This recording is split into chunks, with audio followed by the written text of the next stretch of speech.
నమస్తే, welcome to power debate. నేను Brahmanaidu. Governor quota ఎమ్మెల్సీలు 2 స్థానాలు ఖాళీ అయ్యాయి. ఈ 2 స్థానాల కోసం ఆశావహులు పెద్ద ఎత్తున ఎదురు చూస్తున్నారు. ప్రత్యేకంగా చెప్పాలంటే 2024 ఎన్నికల్లో ఎమ్మెల్యేలుగా పోటీ చేయాలి అనుకొని కూటమి వలన టికెట్లు కోల్పోయినటువంటి 3 పార్టీల నాయకులు, అంటే తెలుగుదేశం త్యాగం చేసినటువంటి నియోజకవర్గాల్లో టీడీపీ నేతలు ఆశావాలుగా ఉన్నారు. జనసేన కొన్ని నియోజకవర్గాల్లో బలంగా ఉన్న నియోజకవర్గాలు వదులుకున్న తరుణంలో జనసేన పార్టీకి సంబంధించి వాళ్ళలో కూడా కొంతమంది ఆశావాలు ఉన్నారు. ఇక బీజేపీలో కూడా చెప్పాల్సినటువంటి అవసరం లేదు. అయితే ఈ యొక్క ఎమ్మెల్సీ స్థానాలు ఎవరికి దక్కుతాయి అనే దాని మీద అయితే ఒక ఆసక్తికర చర్చ నడుస్తూ ఉంది. ఎందుకంటే చాలామంది ప్రధానంగా రాష్ట్ర స్థాయి నాయకులుగా ముద్రపడినటువంటి వాళ్ళు కూడా పోటాపోటీ పడుతున్న పరిస్థితి ఉంది ఎమ్మెల్సీ స్థానాలకు సంబంధించి. మరొక అంశం చూస్తే కొందరు ఎమ్మెల్యేల పనితీరుపై కూటమి పార్టీల అధిష్టానాలు సీరియస్గా ఉన్నాయి. గీత దాటే వారిపై ఇక మీదట వేటేసేందుకు ఏమాత్రం వెనకాడబోమని పార్టీల అధిష్టానాలు హెచ్చరికలు కూడా జారీ చేశాయి. అటు టీడీపీ ఇటు జనసేన అధిష్టానాలు అయితే కొంతమంది వారి పార్టీల ఎమ్మెల్యేల వ్యవహార శైలిపై ఇప్పటికే అసంతృప్తిగా ఉన్నారు, విసిగిపోయి ఉన్నారు. కొన్ని నియోజకవర్గాల్లో రానున్న రోజుల్లో ఎమ్మెల్యేలు ఉన్నటువంటి ఇటు జనసేన అటు టీడీపీ ఎమ్మెల్యేలు ఉన్న నియోజకవర్గాల్లో కొన్ని నియోజకవర్గాల్లో ఎమ్మెల్యేల మీద విపరీతమైన వ్యతిరేకత ఉన్న నియోజకవర్గాల్లో ఇన్ఛార్జీలని ప్రకటించేటువంటి ఒక ప్రక్రియ కూడా జరుగుతోంది. ఇక మరొక అంశం చూస్తే వైకాపా అధినేత మాజీ సీఎం వైఎస్ జగన్ శ్రీకాకుళం పర్యటన ఆసక్తికరంగా మారింది. అయితే పెద్ద ఎత్తున ప్రజలు కూడా జగన్కి స్వాగతం పలికారు. ఏదైతే జైల్లో ఉన్నటువంటి మాజీ మంత్రి వైకాపా నేత సీదిరి అప్పలరాజుతో ములాఖత్ అవ్వటం కోసం వచ్చినటువంటి వైకాపా అధినేతకి అడుగడుగున ప్రజలు మరి స్వాగతం పలికిన పరిస్థితి కనపడతా ఉంది.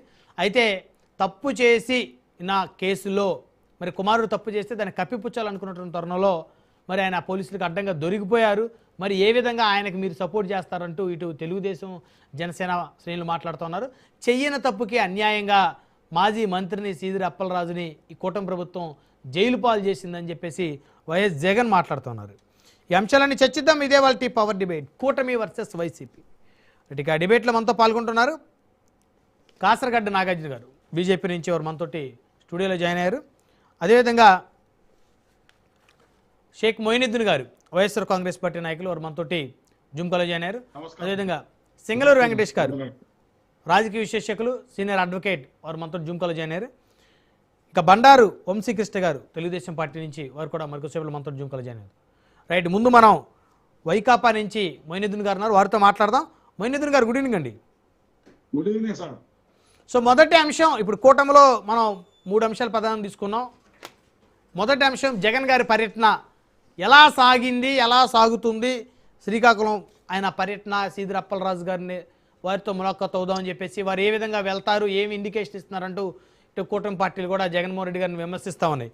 అంటే జన సందోహం మరి స్వచ్ఛందంగా వచ్చిందని కొందరంటే తరలించారని మరికొందరు అంటున్నారు. మీరేం చెప్తారు సార్? బ్రహ్మాండ సార్, మీకు రాజనీతి ప్రేక్షకులకు డిబేట్ ఉన్న పెద్దగా నమస్కారాలు సార్. జగన్మోహన్ రెడ్డి గారి పర్యటనలకు పిలవాల్సిన అవసరం లేదు, పిలుపు ఇవ్వాల్సిన అవసరం అంతకంటే లేదు సార్. జగన్మోహన్ రెడ్డి గారు వస్తున్నారు, నెల్లూరుకు వస్తున్నారంటే జన సముద్రం నెల్లూరు మారిపోతుంది. చిత్తూరు వెళ్తున్నారంటే చిత్తూరు అదే పరిస్థితి, కడప వెళ్తున్నారంటే అదే పరిస్థితి. జగన్మోహన్ రెడ్డి ఎక్కడ అడుగు పెట్టినా కూడా అభిమానులు, కార్యకర్తలు, నాయకులు, అంటే పార్టీకి అభిమానించే వాళ్ళు కూడా వెళ్ళిపోతున్నారు సార్. అది ఒక జన సముద్రంలో కనపడతా ఉంటుంది. అయితే దీన్ని ఓరవలేక ఈ రోజు ఈ కూటమి నాయకులు ఈ ఎల్లో మీడియా చేసే ప్రచారాన్ని తట్టుకోలేకపోతున్నారు. ఎందుకంటే సార్, ఒక నాయకుడు ఒక పరామర్శకు వెళ్తున్నప్పుడు అతన్ని చూసేదానికి అతని మద్దతుగా వేలాది మంది ప్రజలు, కార్యకర్తలు వస్తా ఉంటే అక్కడ పోలీసులు బ్యారికేడ్లు పెట్టి ఆపడం అవసరమా?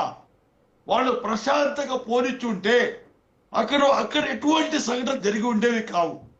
ఈ రోజు వాళ్ళు ఎక్కడికి పోయినా కూడా లాఠీ చార్జీ చేయడము, కొట్టడము, బ్యారికేడ్లు పెట్టడము, మూలపేట దగ్గర ఆపడము, నర్సరీపేట దగ్గర బ్యారికేడ్ పెట్టడము, అంటే ఒక్క చోటగా సార్ శ్రీకాకుళాన్ని పలాసనే ఒక పలాసలకు జైలు మాదిరిగా చేసేసారు.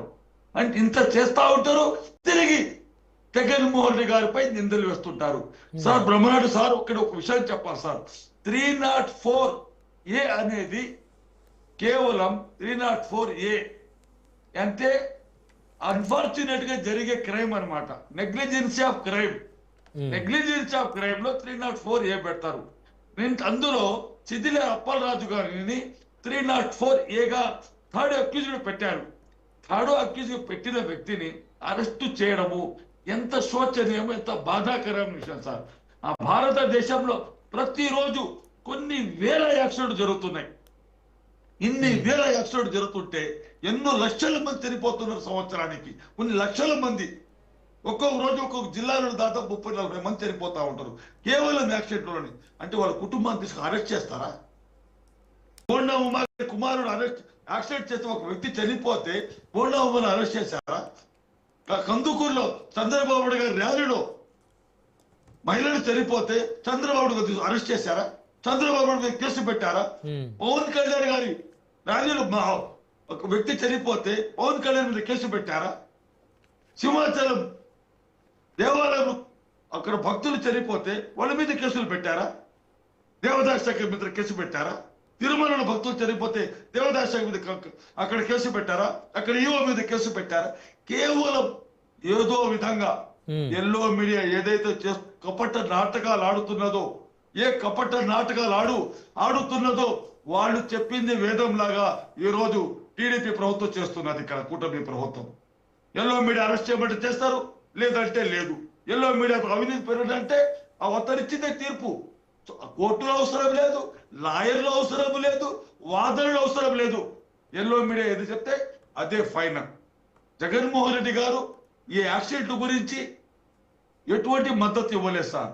జగన్మోహన్ రెడ్డి గారు క్లియర్ గా చెప్పారు, యాక్సిడెంట్ జరగడము తప్పే, అయితే అన్ఫార్చునేట్లీ జరిగింది. అన్ఫార్చునేట్లీగా జరిగితే ఒక చిన్న వయసు కుర్రోడిని ఒక మేజర్ కానీ ఇప్పుడు 18 సంవత్సరం ఇంకా నిండలేదు అతనికి. మొన్ననే నీట్ ఎగ్జామ్ రాశాడు. అటువంటి పిల్లవాడికి ఆ భవిష్యత్తు ఉన్న పిల్లవాడిపై ఒక కేసు పెట్టి మర్డర్ కేసు. ఏం సార్ రాజకీయాలు ఇంత దిగజారుతాడమా? ఇంత భయపడుతున్నారు చంద్రబాబు నాయుడు గారు, లోకేష్ గారు, జగన్మోహన్ రెడ్డి గారు చూస్తే అంత భయం వేస్తుందా మీకు? చిదిరి అప్పలరాజు ఒక బీసీ కష్టపడి పైకి వచ్చిన ఇక్కడ ఒక ఇష్యూ జరిగినప్పుడు కులాల అంశం వద్దు, అసలు తప్పు ఒప్పు మాట్లాడదాం. సరే తప్పు ఒప్పు సార్. అయితే అక్కడ జరిగింది ఒక అతను మైనారిటీ కూడా తీరని వ్యక్తి, కుర్రోడు నీట్ రాశాడు, అతని భవిష్యత్తు ఉంది. అన్ఫార్చునేట్ జరిగిన యాక్సిడెంట్ ని దాన్ని తీసుకువెళ్ళేసి అబ్బా కావాలని చేశారని ఆ సిద్ధిరప్ప అరెస్ట్ చేస్తారు సార్? ఇంతకంటే దుర్మార్గం ఉంటుందా? రేపటి రోజు నాలాంటి వేరే వ్యక్తికి రాజకీయ నాయకుడిని కారు యాక్సిడెంట్ చంపేస్తే అనుమానం పడవచ్చు. అయ్యా ఇతను రాజకీయ నాయకుడు, ఇతను అధికార ప్రతినిధి, ఇతను ప్రధాన కార్యదర్శి, ఇతను మాజీ ఎమ్మెల్యే, ఇతను ఎమ్మెల్యే అని చెప్పొచ్చు. అవన్నీ వదిలేసి అతని మీద మర్డర్ కేసు పెట్టి కుమారుణ్ణి, కుటుంబాన్ని అందరిపైన కేసులు పెట్టేసి చేయడం అనేది దుర్మార్గం చర్య. ఈ రోజు రాష్ట్రంలో అదే జరుగుతుంది సార్.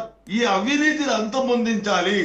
అందుకే నిన్న పొద్దుటూరు ఎమ్మెల్యే వరదరాజు చెప్పారు, ఆయన క్లియర్ గా చెప్పారు ఏం జరుగుతుంది నా యొక్క వరదరాజుల రెడ్డి గారికి నియోజకవర్గంలో ఏం జరుగుతుంది ఆయనకు అర్థం కావట్లేదా? అంటే ఆయన నియోజకవర్గంలో జరిగేటువంటి ఆ తప్పుల్ని కూడా ఆయన సరిచేయలేని పరిస్థితుల్లో అన్ఫిట్ అయ్యారు లేదు అని చెప్పేసారు సార్. నా వల్ల కావడం లేదు, అధికారులు లంచగొండులు అయిపోయారు, పోలీసులు వినడం లేదు, లంచానికి అవినీతికి అలవాటు పడిపోయారు అని ఒక ఎమ్మెల్యే చెప్తుంటే అంతకంటే దౌర్భాగ్యం ఉంటుంటుంది సార్. అంతకంటే దౌర్భాగ్యం ఉంటుందా? చంద్రబాబు నాయుడు పొద్దున్నేస్తే అబ్బా భయపెట్టేశారు, న్యూస్ వచ్చేసింది, గడగడగడలాడారు ఎమ్మెల్యేలు అందరూ. అయిపోయింది ఈ రోజు ఎమ్మెల్యేల పని. వాళ్ళు కోపగించుకున్నారు, చంద్రబాబు సీరియస్ అయ్యారు. ఎవరి మీదే సీరియస్ అయ్యారు చంద్రబాబు నాయుడు గారు? మీరు ఎవరి మీదే సీరియస్? ఇన్ని డ్రామాలు ఎందుకు వస్తున్నారు? ఈ రోజు నెల్లూరు జిల్లాలో చూపిస్తా సార్, ఒక చెట్టు లేదు, ఒక పుట్ట లేదు, ఒక గుట్ట లేదు, అడవి అనేది లేదు. ఏమి పూర్తిగా శాంతంగా నాకేశారు సార్, పూర్తిగా నాకేశారు. అడిగితే కేసులు పెడతారా, కొడతారా, రౌడీజం చేస్తారా? ఎన్ని రోజులు జరుగుతుంది మీ రౌడీతం, ఎన్ని రోజులు జరుగుతుంది మీ అవినీతి, ఎన్ని రోజులు జరుగుతుంది మీ దోపిడీ. ఈ దోపిడీకి 2029లో తగిన విధంగా మీకు ఉంటుంది అనేది వైఎస్ఆర్సీపీ తరపు నుంచి చెప్తున్నా సార్ నేను. రైట్, 1 by 1 మాట్లాడదాం. డిబేట్లో ఒక షార్ట్ బ్రేక్ తీసుకుందాం. బ్రేక్ తర్వాత మళ్ళీ డిబేట్ కంటిన్యూ చేద్దాం. చూస్తూనే ఉండండి.